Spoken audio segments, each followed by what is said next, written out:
Assalamualaikum warahmatullahi wabarakatuh.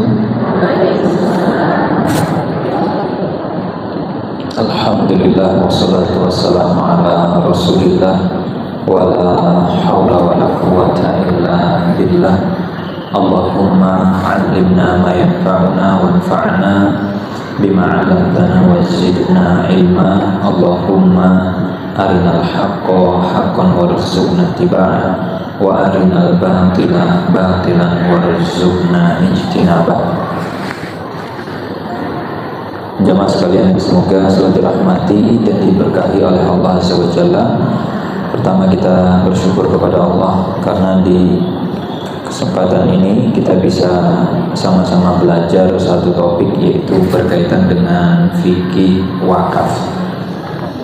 Dan ini sebenarnya bagian dari pembahasan dari fikih muamalah. Dan fikih muamalah itu sendiri adalah fikih yang membahas terkait harta di saat seseorang masih hidup. Nah, salah satu pembahasan atau salah satu topik dari fikih muamalah di dalamnya adalah fikih wakaf. Jadi kita tidak diskusi mengenai transaksi yang terjadi setelah seseorang wafat, namun kita diskusi tentang transaksi yang dilakukan saat seseorang masih hidup. Nah, salah satu bentuk transaksi adalah wakaf, dan wakaf itu sendiri merupakan transaksi yang sifatnya satu arah. Maksud dari transaksi yang sifatnya satu arah, di mana pihak yang berwakaf atau si wakif ini tidak mendapatkan imbalan apa-apa dari dunia. Berbeda kalau kita melakukan transaksi yang sifatnya dua arah. Kalau dua arah, kita akan mendapatkan imbalan, kita akan mendapatkan kompensasi atau bayaran. Sedangkan wakaf, ketika si A berwakaf, nah si B ini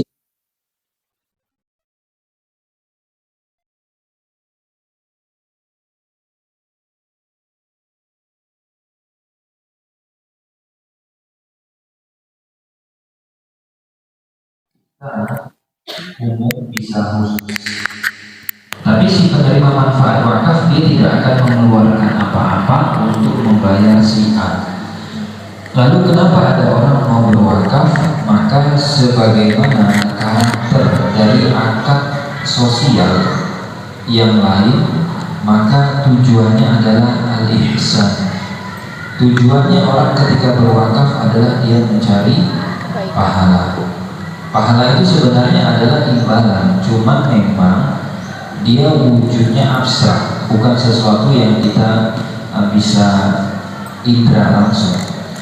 Dan ada juga yang menyebutkan bahwa wakaf itu merupakan instrumen, jadi bukan sekedar pahala, tapi pasif pahala. Pasif pahala itu maksudnya adalah kita sudah meninggal, kita nggak ngapa-ngapain, tapi tetap dapat kiriman pahala.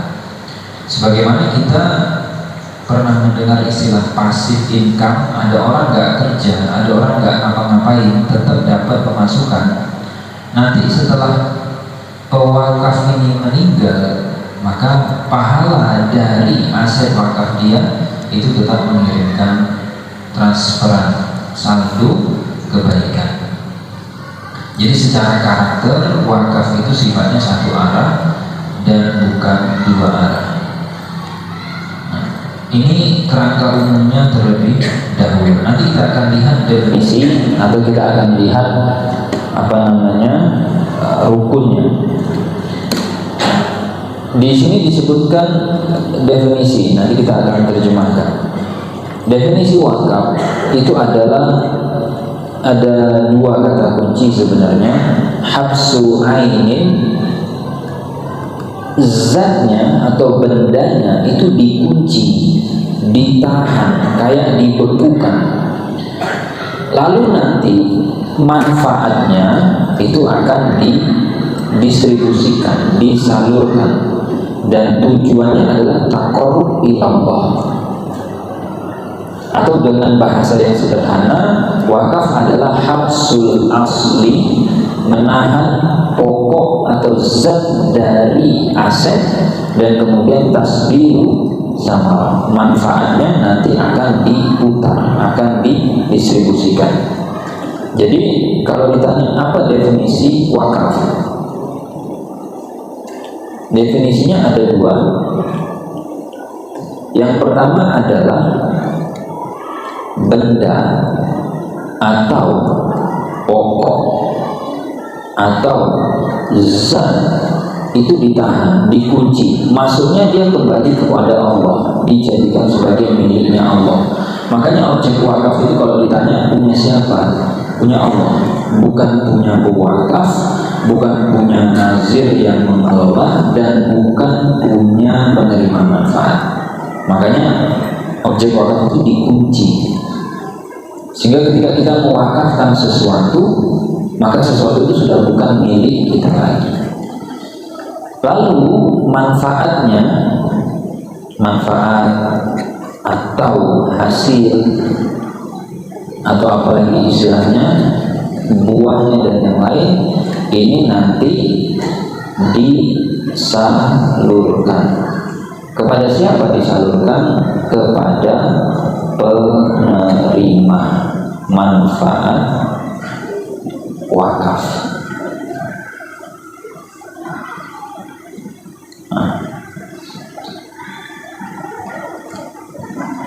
Dua kata kunci.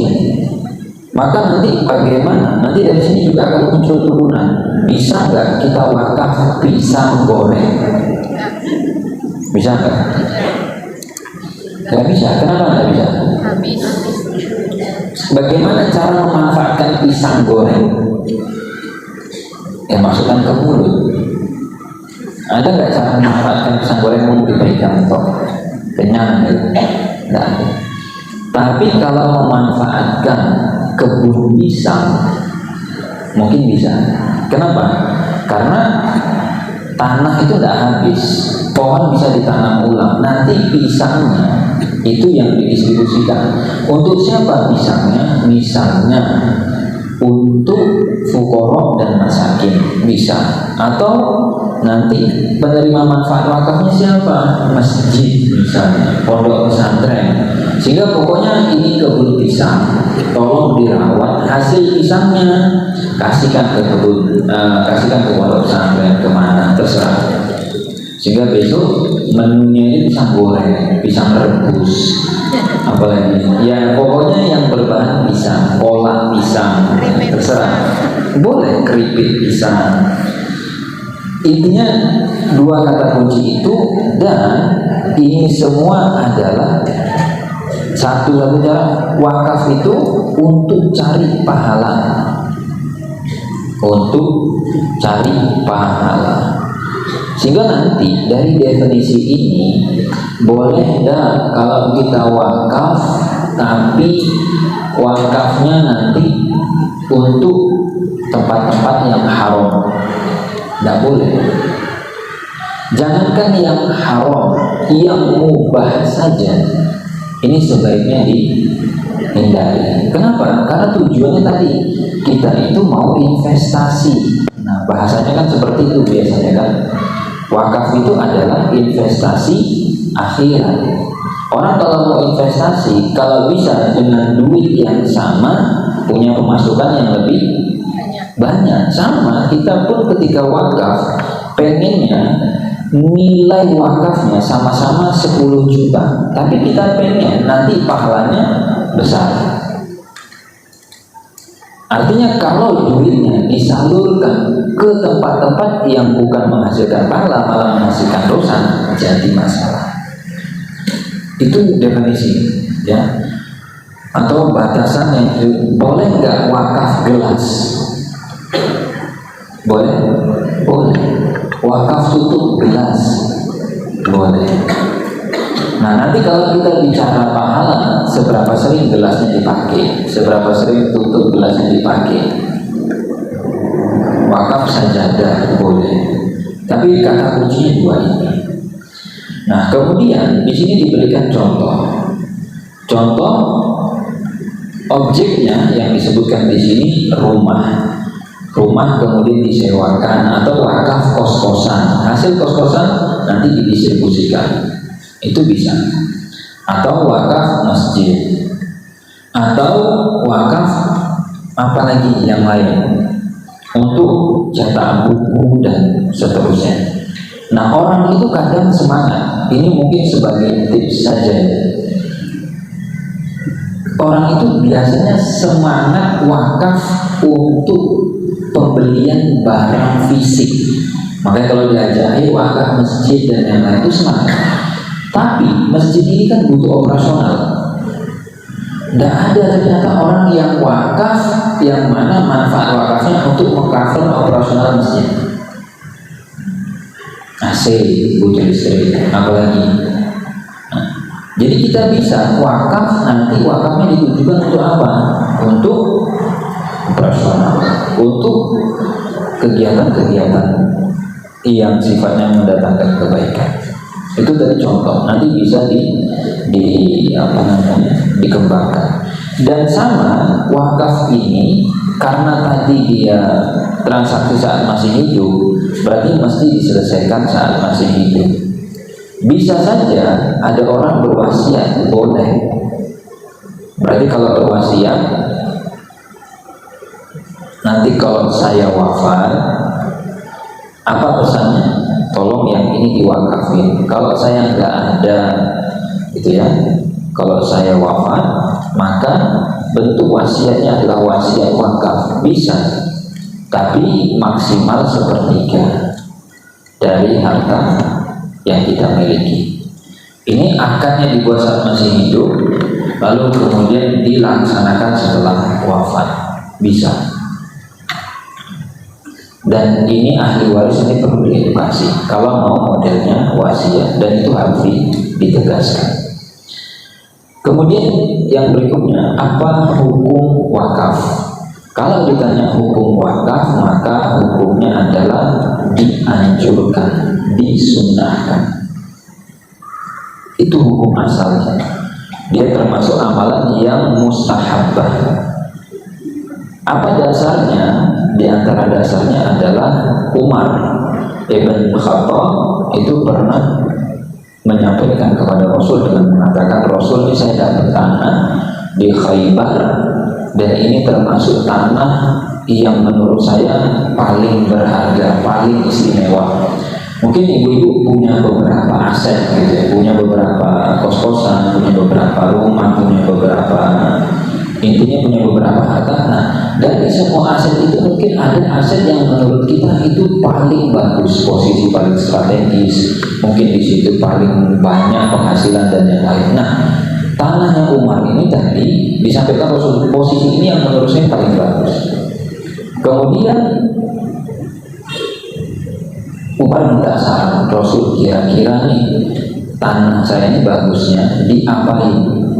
Karena ini posisinya paling strategis. Rasul tidak bilang ini kamu cari investor, enggak. Rasul sarannya, karena ini yang minta saran Umar, insyita, kalau kamu mau, kata Rasul, ini mau saran, habasta aslaha wa tasaddaqta biha diwakafin. Nanti kebunnya, tanahnya jadi milik Allah, hasilnya silahkan kamu mau kasih ke siapa. Nah, begitu sudah kembali ke Allah, ini tadi kan dari definisi ini, zatnya, bendanya, pokoknya ini tadi sudah diserahkan kepada Allah. Berarti kita tidak bisa otak-atik sebenarnya. Makanya Rasul mengatakan bahwa aset wakaf atau harta benda wakaf ini sudah dikasih aturan oleh Rasul. Defaultnya ini tidak boleh dijual, tidak boleh dijual. Makanya kalau ibu-ibu ada yang wakaf, tolong surat menyuratnya dilengkapi, administrasinya dilengkapi. Karena banyak kasus orang tuanya sudah wakaf, tapi sertifikat belum lengkap, besok orang tuanya meninggal, tanahnya dijual sama anaknya sendiri gitu. Padahal itu adalah tabungan ibunya. Dan itu banyak kejadiannya. Makanya Rasul menegaskan la yuba asluha wa la yuhab wa la yuras.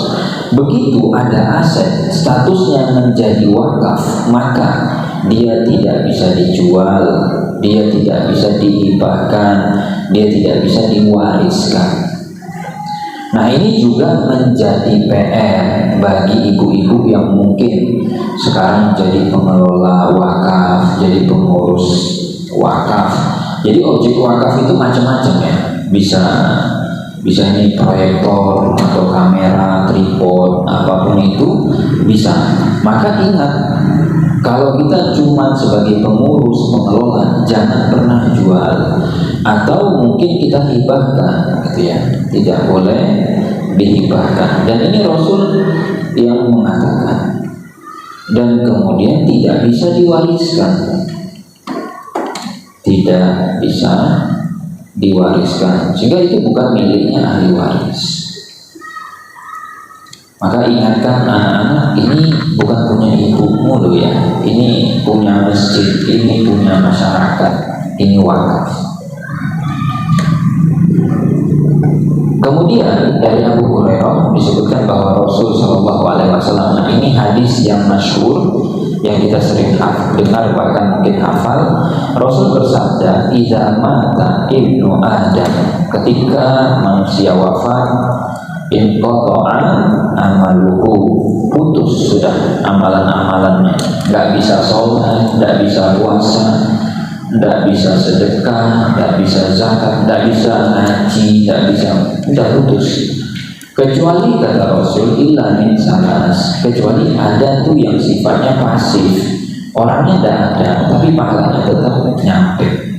Yang pertama, shadaqatun jariyah, sedekah yang mengalir, atau ilmu yuntafa bihi, ilmu yang kita miliki lalu bermanfaat untuk kita, bermanfaat untuk orang lain. Atau yang ketiga adalah waladun soleh, anak yang berbakti, anak yang soleh yang mendoakan kebaikan. Nah, di sini disebutkan di situ fal maksud, yang dimaksud dengan sedekah jariyah adalah al-waqfu, wakaf. Kalau sedekah biasa, kita ngasih makanan, kita ngasih minuman, apalagi misalnya habis, manfaatnya ada, tapi sekali pakai, tidak bisa dipanen berkali-kali. Berikutnya, apa hukum-hukum yang berkaitan dengan wakaf? Jadi kalau tadi ditanya apa hukumnya wakaf, ya jawabannya sunnah.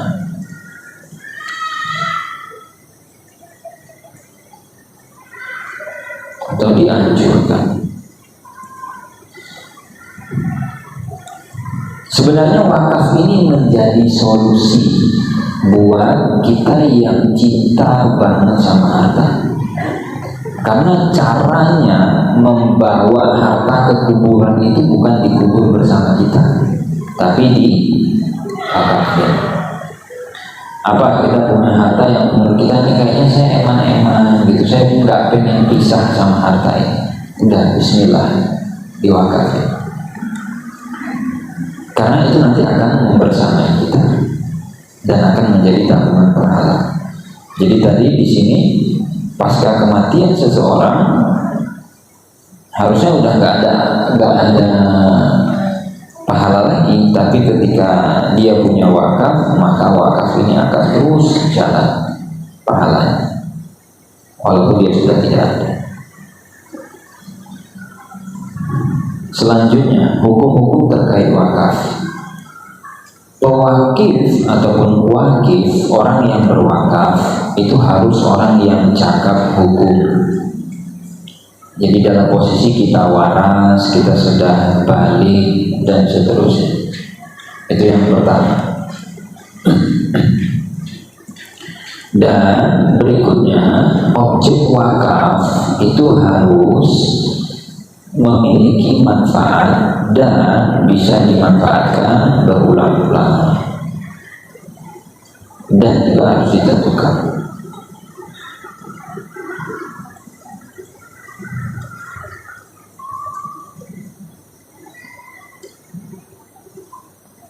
Dan jadi beberapa hukum penting tadi terkait wakaf.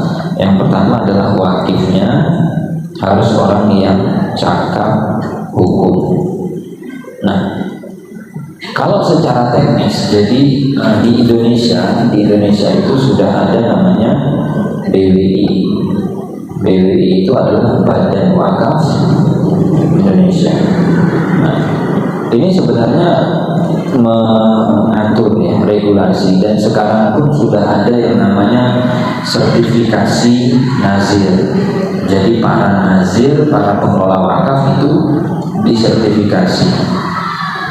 Nah, BW itu ngatur ya, termasuk nanti kalau si wakifnya ini mau wakaf bentuknya adalah benda ataupun harta yang tidak bergerak, maka nanti nazir itu kalau menurut standarnya BWI, dia harus memastikan bahwa aset ini tidak ada konflik yang mau diwakafin, dan kemudian mendapatkan persetujuan semua ahli waris. Supaya apa? Supaya besok tanah ini tidak ada sengketa. Jadi kalau ibu-ibu mau wakaf kos-kosan, mau wakaf tanah, mau wakaf sawah, pastikan semua keluarga tahu, minta tanda tangan. Nanti ketika ikrar wakaf di KUA, supaya setelah kita wafat tanah itu tidak digugat, tanah itu tidak diperkarakan lagi. Maka nanti kalau bicara standar sebaiknya seperti itu. Jadi secara administrasi perhatikan juga. Kenapa? Karena ini fungsinya untuk melindungi tabungan kita, melindungi investasi kita, melindungi nanti simpanan pahala kita. Dan kemudian tadi harus ada manfaatnya, dan penerima manfaat itu harus yang sifatnya untuk kebaikan. Terserah apakah untuk masjid. Kalaupun masjidnya sudah ada, kita melihat kok kayaknya masjidnya kurang nyaman, bisa nambah perluasan parkir. Masjidnya sudah cukup, parkiran memadai, apa yang kurang? Kayaknya lampunya kurang terang, wakaf untuk lampunya. Tapi kalau lampunya ditambah nanti listriknya tambah gede, Pak, wakaf lagi untuk bisa. Intinya gimana caranya kita masuk di situ dan itu menjadi pelengkap pahala. Dan kemudian di sini ada penjelasan bagaimana kalau misalkan aset wakaf itu udah tidak bisa dimanfaatkan, akhirnya nanti satu-satunya cara adalah dengan ditukar guling. Kalau seperti itu boleh karena kondisi darurat. Biasanya kondisi-kondisi tukar guling itu ketika daerah-daerah itu mulai ditinggalkan atau yang lainnya, itu bisa. Nah ini juga nanti ketika kita mau wakaf itu kan seperti kita mau investasi, jadi tidak sembarangan. Kita lihat nanti kalau bicara pahala, mana yang pahalanya paling gede? Ya jawabannya kalau niatnya sama-sama ikhlas. Kalau kita bicara pahala, maka kita bicara yang paling besar manfaatnya. Maka dilihat, oh di daerah ini ternyata yang paling dibutuhkan adalah air bersih, kita wakaf sumur. Oh yang di sini yang paling dibutuhkan adalah masjid karena belum punya masjid. Oh di sini yang paling dibutuhkan mushaf. Maka nanti kita lihat mana yang paling dibutuhkan dan paling besar manfaatnya. Kemudian ada kata kunci penting di sini, nomor 5 ini. Wakaf itu adalah akad yang sifatnya lazim, mengikat. Berarti kalau orang sudah berikrar, orang sudah mengucapkan saya mewakafkan ini, untuk ini, maka dia tidak bisa membatalkan, dia tidak bisa menjual.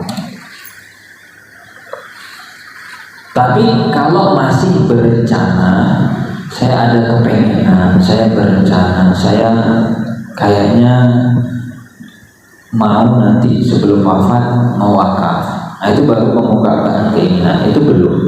Tapi kalau sudah dibilang yang ini saya wakafin, yang ini saya wakafin, itu sudah mengikat. Walaupun bisa jadi secara administrasi gitu ya, itu belum, karena belum diikrarkan di KUA, belum ada nanti bukti dan yang lain. Berikutnya mengenai hukum wakaf, yaitu wakif boleh kasih syarat selama tidak menyelisihi syariat. Ini kata kunci penting. Jadi wakif atau kita yang berwakaf, kita boleh kasih syarat. Misal si wakif punya kepengenan apa, bilang selagi anak-anak saya masih hidup, maka manfaatnya untuk anak-anak saya dan cucu-cucu saya.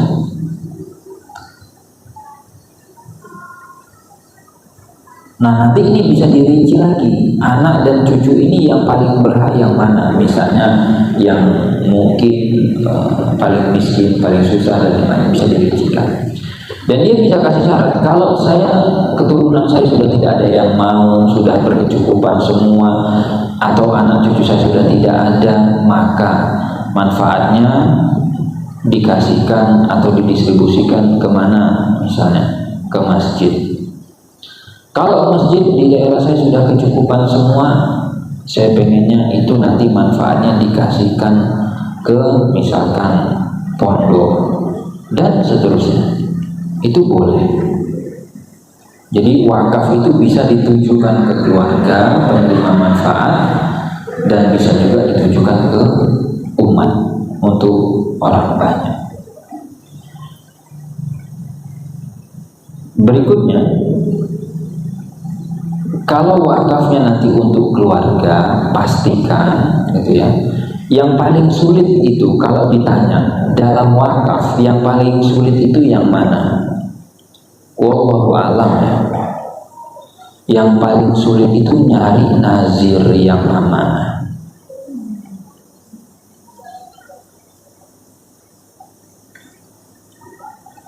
Makanya salah satu tujuan adanya sertifikasi itu adalah untuk memperbaiki kualitas nazir.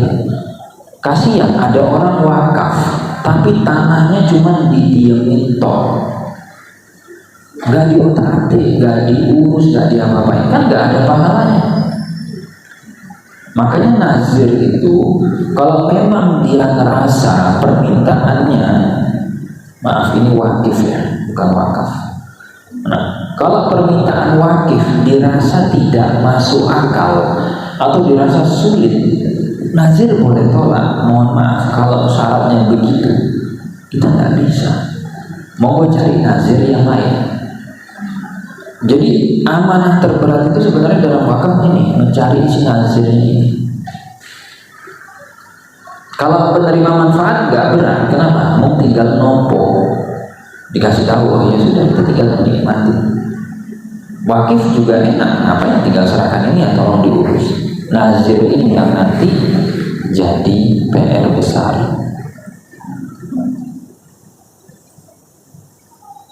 Ada nggak harta wakaf diselewengkan nazir? Ada, dijual, diklaim pribadi, semacam-macam. Jadi tantangannya nanti adalah nyari yang bisa amanah dalam mengelola. Maka usahakan carilah nazir-nazir yang secara legalitas, secara laporan keuangan, secara administrasi tertib. Itu insya Allah dia bisa kelola dengan baik. Ini paling berat. Jadi kadang ada yang nilai harta wakaf, ada yang menggadaikan harta wakaf, ada yang harta wakafnya nanti diklaim jadi milik keluarga. Itu kenapa? Kalau kita yang berstatus sebagai nazir, hati-hati. Dan kalau kita mau sebagai wakif, ya bukan berarti kita seuzon, tidak, tapi sebaiknya carilah yang lembaganya itu sudah kita anggap profesional, ada tadi audit dan yang lainnya, itu paling aman. Baik, mudah-mudahan ada faedahnya. Kita cukupkan. Subhanakallahumma wa bihamdika, asyhadu an la ilaha